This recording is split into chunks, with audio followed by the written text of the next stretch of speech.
Mon Ben, tu vas me parler d'un jeu vidéo sur la PS5. Ça, c'est ton genre à toi, là. Lâche-toi là. Ah, ouais. Comment ça va, messieurs? Très bien. Êtes-vous tous pas mal des gamers?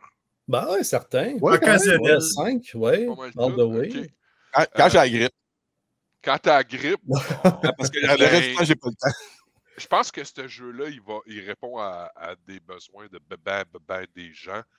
Okay. Surtout si tu es amateur de PlayStation 5, parce que des jeux de plateforme, il n'en pleut pas.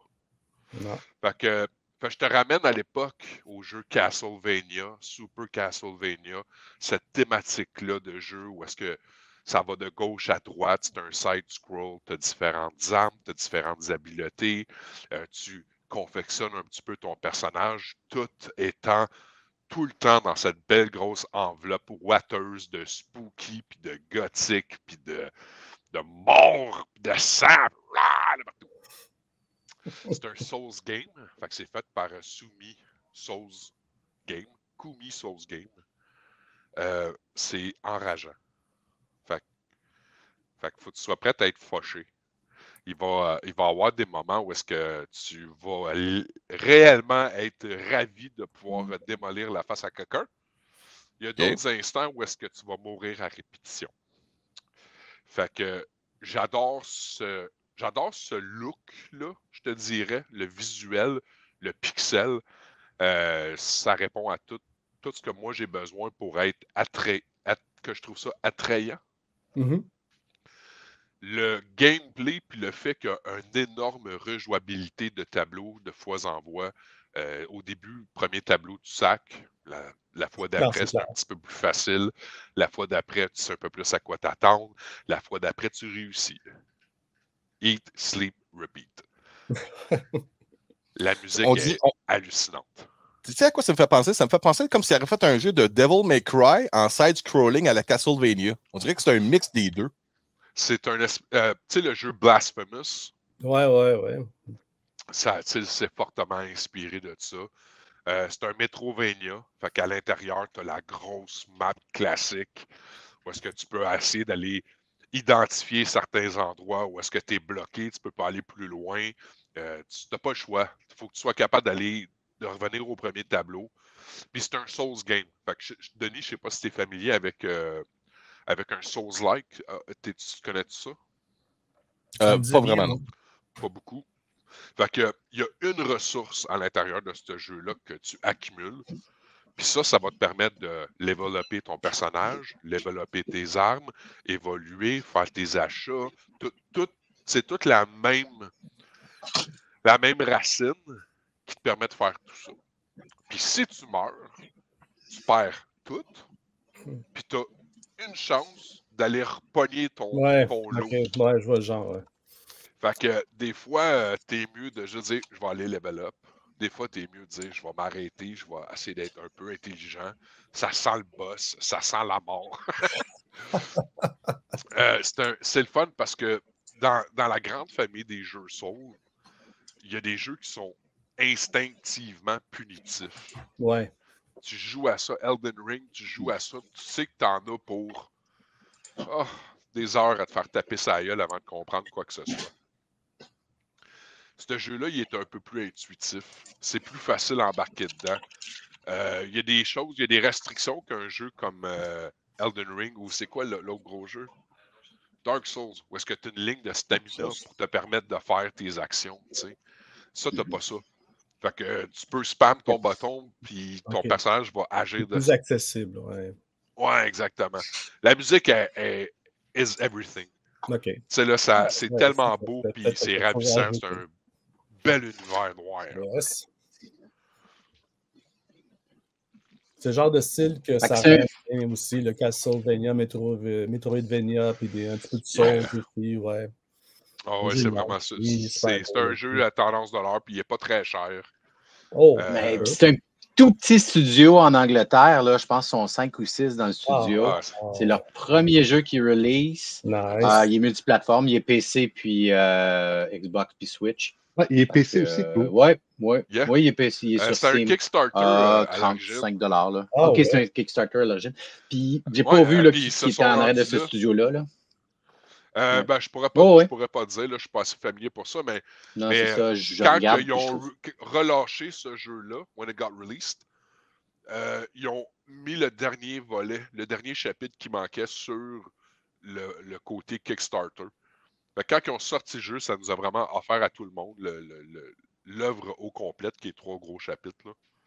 Mm-hmm. C'est combien d'heures à peu près le jeu, si tu ne forces pas trop? Ben, tu vois, si tu regardes en ligne, il y a des gens qui font des speedruns, ça leur prend comme 7h30, 8h. Tabarnak. Oh, mais c'est le film vidéo que j'ai ici, là, ouais.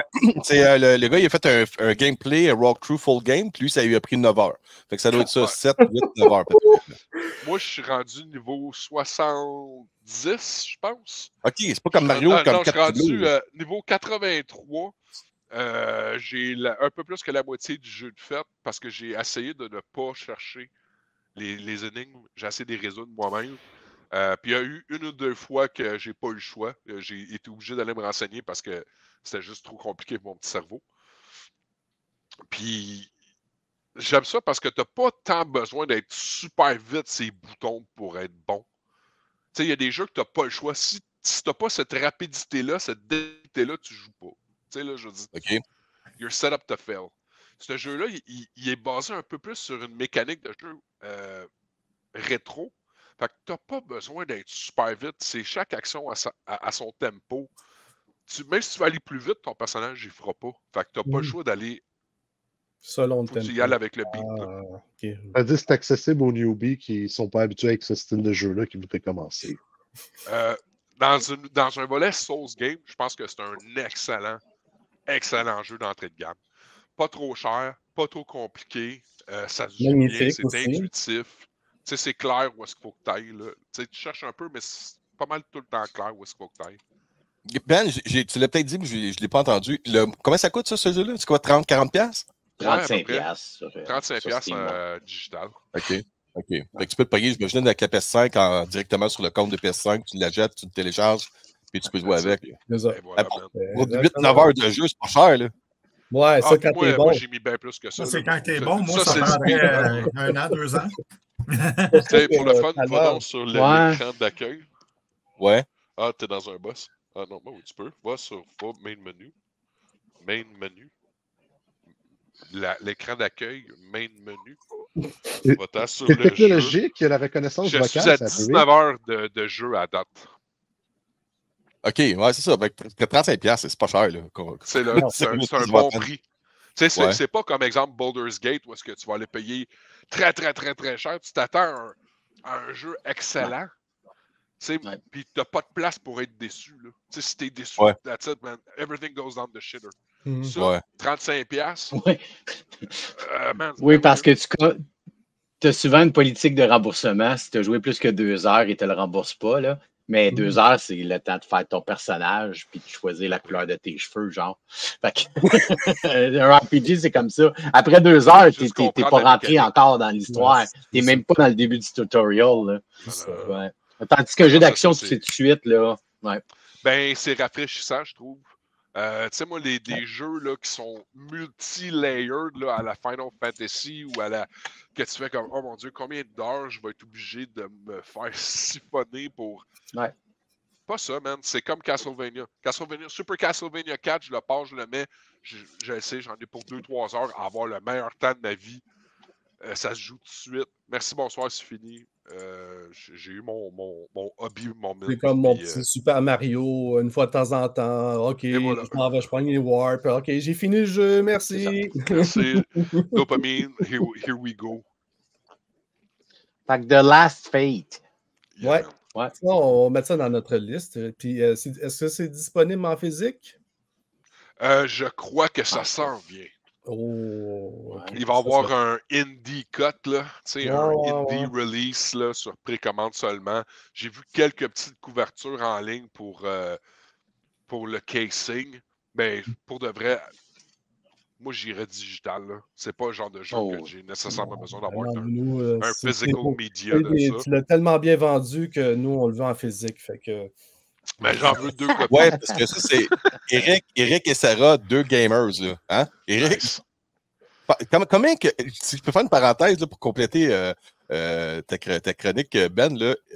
Eric, c'est-tu toi ou c'est Sarah le plus gamer des deux? Parce qu'il me semble que Sarah se fait une liste des jeux complétés chaque année. Ils ont chacun... Sarah est plus gamers que moi. En ce moment, c'est que j'ai trop de choses dans mon cerveau pour que je puisse gamer de façon... Mais il y a quelque chose qui s'en vient, ça s'appelle Like a Dragon. Like a Dragon? Ouais, puis j'ai terminé tous les Yakuza et Like a Dragon jusqu'à maintenant. Fait que, puis aussi l'autre qui s'en vient, qui est le Sarah et moi. Comment? Ninja, oui. Gaiden, c'est ça. Like a Dragon, Gaiden, ces deux-là, je vais les terminer, c'est clair. Là, à peu près entre 60 et... Le plus court, c'était 60 heures, 75 heures à peu près dans les Yakuza puis dans cette série-là. Mais il y a tellement d'affaires à faire là-dedans que tu choisis tes side quests, mettons, là. Eric, va falloir que tu nous amènes... Regarde les bouteilles sur le bar avec les labels, puis c'est fou, là. Ouais, c'est magnifique. Chaque Yakuza, chaque Like a Dragon, je fais une parenthèse, apporte son lot de différentes façons de jouer. Il se renouvelle chaque version, puis c'est genre un apprentissage au tout début, mais une fois que tu as passé 20 heures là-dessus, là, tu sais comment gérer tes options là-dedans. Non, c'est vraiment magnifique. Je les attends, c'est clair. Nice. Good, bon. Ben, tu veux-tu compléter vite? Oui, je complète en te disant, si jamais tu cherchais un livre à lire cette semaine, The Last Ronin, The Lost Years. Fait que The Last Ronin, c'était la dernière grande histoire. C'est le Teenage Mutant Ninja Turtle, la fin. Ouais. Lost Year répond à qu'est-ce qui s'est passé à la dernière tortue dans les derniers moments avant qu'elle revienne à la ville. Avec la conclusion de Last Ronin, on a avec ce livre-là aussi une fenêtre sur qu'est-ce qui se passe après la conclusion. Fait qu'on est dans deux tempos dans ce livre-là. On parle de choses qui sont dans le passé, puis on parle de choses qui sont dans le présent. Oui, il y a pas une semble, j'ai vu une image de vite, il y a comme une nouvelle génération de ninjas entraînés par ce dernier Ronin-là, c'est ça? Ok, parfait. Oui, il y a des nouvelles tortues. Tu vois-tu les petites tortues? Là, bah, Les oui. Il y en a une qui est vraiment conne. Je l'aime. Elle comprend rien. Tu sais, là, c'est comme un snapping turtle. Là. Ouais. C'est pas la même race, fait qu'elle est douce, fait qu'elle comprend jamais rien. C'est comme Slash ou bien comme Toka. Toka dans le Ninja Turtles 2, Secret of the Ooze. Ouais, c'est ça. Là, fait qu'on a le droit à un. Ça fait longtemps que j'ai eu ces films-là. C'est bon. Fait que, ouais, si tu veux lire quelque chose cette semaine, là, ça mérite ton attention.